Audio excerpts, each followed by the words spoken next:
Welcome to our podcast. I'm Emily. And my name's Lauren. This is the LARM podcast. Yes. And we are so lucky we have a little special complimentary cleaning service so that our space is extra clean. Yes. Thanks to Sawyer Vestal. Little baby Smoosh. You'll hear him talking about dogs in the background, likely. So today we wanted to share with you guys what I call my secret weapons, but they're not really weapons, they're tools. Things that help us stay grounded and peaceful and really having clarity in our daily lives because they get crazy. We both have dependents, kids, whether young or old, and lots of moving parts. I would say, if there's anything I could say we both have, it's moving parts. Yes. And not the same routine every single day in Right. our work lives. Mm-hmm. You have different things you teach, and it's different every day. Same for me. And even within my normal teaching schedule, there's activities and, there may be private lessons or something else, that pops up that is going to change the pace of my day. Right. So we've both had to incorporate things that give us that sense of routine and ritual so that even when the day's crazy, you can basically teach your nervous system and your brain how to find that sense of well-being. And also just feeling like you're in control of your day and not falling into that trap of being a victim, like I just can't get on top of these things. Yes. Yes, Definitely. it's a life. It's a daily practice. Yeah. It's a daily struggle. Yeah. Yeah. Well, and some of these things that we'll talk about help counteract that, right? Like I was saying, one of the things that I do that was a big change this year, or over the past year, I'll say, is not looking at my phone for the first 30 minutes of the day. Like, if you asked me 2 years ago, even a year and a half ago, before my feet even hit the floor, I was looking at my phone, texts, emails, Slack messages, news even, and it's like right away my day is completely out of my control. Yeah, felt like that. Because now my thoughts are consumed immediately with everything else somebody is asking of me or what's happening at work at the time, and like it's your mind's just off to the races and your nervous system definitely follows. Yeah. Did you feel like the more you kind of fell into that habit, did you feel like I need to check my phone to get on top of all this stuff? Like it kind of feed itself like a cycle? Oh, absolutely. Because it was like, okay, what's coming next? What do I have to get done? And if I don't look at it first thing, then. But it's like, are you actually doing anything about it in those first 30 minutes? Are you going to respond to all the emails before you get in the shower? Is the world going to end? The job that I had at the time? No. Like, no one's It's not an gonna emergency. die. It's not an emergency. Wasn't curing cancer. Anyway. So, giving myself even 30 minutes, which when I first started doing it felt like an eternity. But now it's like, oh, okay, well, it's still only 5:45. I probably still don't have to look at it. Yeah. So now you don't feel as maybe bound by the clock or by the day, like it's coming and it's not going to stop. It's Right. like you have the power to decide when you're going to engage in your work. Right, and take those 30 minutes to, and the other thing I do every morning is some type of breath work, whether it's more activating if I need a little pick-me-up, whether it's more calming and balanced, whether I'm working on carbon dioxide tolerance, and I could be doing it sitting like this or while I'm making coffee, so it's not a super strict formula in that sense, but just giving myself the space for myself to do something that will set my day up for success as opposed to straight And into. so you do that breath work like during your 30 minutes before and your breath work takes how long from? Anywhere from 5 to 20 minutes. Yeah, we all have 5 to 20 minutes. And if you, what is that? There's somebody, I'm going to butcher it and I don't remember who it was, but it's basically like meditate for and if you have 5 minutes to do it, then do it for an hour. Like, then you probably really need it. Yeah, I love that. Just not looking at your phone the first 30 minutes. One thing I like to do is get up and I drink warm lemon water first thing, and it's kind of just a ritual that's good for digestion, and it feels very cleansing, and it makes me feel like I'm starting my day fresh. And then I drink my cup of coffee after that. But that's something I learned from our Ayurvedic training, and it's just something I really enjoy, right? I also like to go outside, weather permitting, and just walk around and look at my plants on our back deck. And I have a pool, so I like to see the water. And I've discovered that just going outside, it's kind of like a little moving meditation, really, because when I started paying attention to what that did for me, is it just being in nature, I've discovered is really important for me. And spending, I mean, we're talking 5 to 10 minutes. I can make it shorter or longer depending on what I have, but it really produces a sense of calm and peace, and I'm at home with myself, you know. And so something about taking that exchange with the outside air, the sun or the sky, the trees, it helps me not feel like I'm in a rush. And I also do love to do a morning meditation, just like a body scan. I'm not super disciplined with doing that, but that'd be the next step if I've accomplished my nature time, to sit down outside and take 10 minutes to do that. But that's kind of my beginning of the day things that really help me to feel not in a rush, and getting up early enough to do those, to have time for that, is important as well. I don't feel better if I skip that.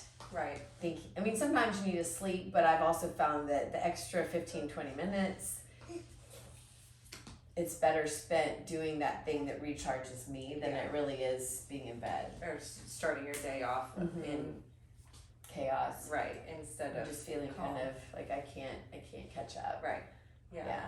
And also, and I know you're not really thinking about this, and one of the things Emily said also, or has said before, is that you feel like when you go outside, and not necessarily for your morning stuff, but just kind of throughout the day, or maybe for your morning walk around the pool and the flowers, it's like her little mini vacation. Yeah. And I have felt that too after the weekend that, well, you were talking about Ayurveda specifically, but after the Jana weekend that we did together, and that's Ayurveda too. Yeah, and that's Jana Smith. She's a fantastic teacher who came to our studio and did now several weekends. But anyway, she's fantastic. Separate conversation, but that kind of sense of just being outside, and we in our backyard have like just these big trees, and like you can see a bunch of sky too. I felt that same sense of like, oh, okay. And even if it's 5 minutes, like you said, it makes a big difference. Yeah, and that all came out of spending some time in a kind of guided meditation and observation time, thinking about a time when I felt very peaceful and safe and at home, and just one of the best times of my life, which actually was in Hawaii on vacation. But what I realized through a process Jana led us through was that I don't have to just go on vacation in Hawaii to get that feeling. It was like a big aha that just by going out and paying attention in nature, I get that same energy exchange and recharging. Do you feel like you're kind of reconnecting to yourself in a sense too? Yeah, and it's something about nature too is unbusy, unhurried. There's no screens. It's one of the purest ways we can relate to our environment in my mind. Yeah. I feel that being with animals too, to some extent. And anyway, and so it feels like kind of getting back to myself, and something I've always loved is being outside. And I just didn't realize until the last couple of years that taking a short time to do that every day would make such a difference. Yeah. So tiny things can make big changes. Yeah, and that, I think we don't always think. Actually, I talked about that in class last week.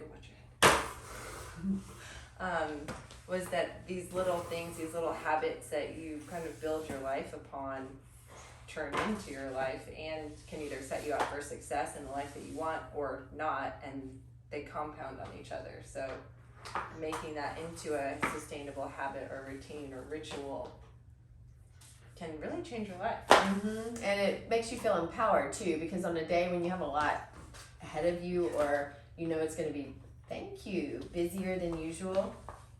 That's right. To think, you know what, it's worth it to go outside for 10 minutes. Right. I'm not going to do myself any favors by just putting my nose to the grindstone without taking that time, because I will actually be a lot more productive if I take that time on the front end. And it's true. Test it out. It might be the only 10 minutes you get for yourself that day. Right. Might as well take advantage of it. Yeah. Another self-care ritual that I have developed is doing yoga nidra. For me, that's usually in the afternoon. Yoga nidra is affectionately called sleep yoga. It's a type of yoga that puts you in a deeply restful state, similar to the deep sleep that you get when you're sleeping, but you only get a few minutes of it even in a few hours of sleep. It's the intensely restful sleep. And yoga nidra, you can look it up. There's science behind it, research behind it, that shows that it is designed to put you in that same restful state. And the cool thing is, you might spend 10 minutes in your yoga nidra and get 3 minutes of this super restful sleep, which 3 hours of actual sleep might only give you 9 minutes of that same restful sleep. So my point is, it doesn't take a lot of this yoga nidra time to feel that sense of refreshment and restedness and just not being fatigued, because it puts your nervous system in a very healthy place to stay calm. And so I use guided yoga nidras from Insight Timer. There's lots of places you could get a recorded yoga nidra, but I tend to like ones where there's a quick body scan that it teaches you to bring awareness to different parts of your body, but not to get attached to it. And you really just have to experience it for yourself. But what I've discovered is if I plan 30 minutes in the middle of my day on days where I'm up early and I'm up late or staying up late, or I just have a lot of activities, I will let you lie down and make myself very comfortable, as it encourages you to do in the yoga nidra. And I may take 10 minutes doing yoga nidra, and if I have a few more minutes, I'll just lie there and allow myself to be in that restful state. And then when I get up, I feel like a new person, and I feel like I've had a nice restful night of sleep or a nap. And I'm not a napper. Naps have never recharged me. They made me feel worse usually, but yoga nidra makes me feel better, and I feel refreshed and capable and focused. So let's say, you know, it's after lunch and I've got a lot of things I need to do, and I need to sit down on my computer, do some kind of work, that my temptation would be to just be like, I'm going to power through and get it done, because it feels really good to get it done. But what I've learned is, through trial and error and getting headaches from not resting when I need to rest, is if I will take that 30-minute time do my nidra and just be still and let my parasympathetic nervous system have a chance to kick in, then when I go do my work, I have more clarity. I'm much more effective and productive and present. If I'm interacting with anybody, I don't have that feeling of, oh my gosh, I've just been working all day, or I've been in motion all day, and I just can't seem to get on, you know, there's a point where your thinking isn't as clear when you're tired. So I highly recommend yoga nidra. I could do a whole podcast on yoga nidra, probably. And maybe we will. Yeah, maybe we will. And if you're interested in more of the science behind it too, it's also known as non-sleep deep rest, or NSDR. Dr. Andrew Huberman, the Huberman Lab podcast, he talks a lot about non-sleep deep rest. That's kind of like the current name for it, but Yoga Nidra's actually been around Yes. for a long, long time. Yes. But what's cool is now there's The all this science attention that's getting and the mapped science, and that's onto it. really what got me to try it because we're both very, I'd say, scientifically minded and seeing research. It's cool. Yeah, it's cool to see it, and so It's kind of one of these things where it's like, okay, you know drinking water is good for you. Do you need to see 12 papers to prove it? You know, it's like people have been doing Yoga Nidra for a very long time, doing pranayama practices, breathing practices for a very long time. Now we have kind of the Western science side of it that's like, look at all these great things. It's like, no, duh.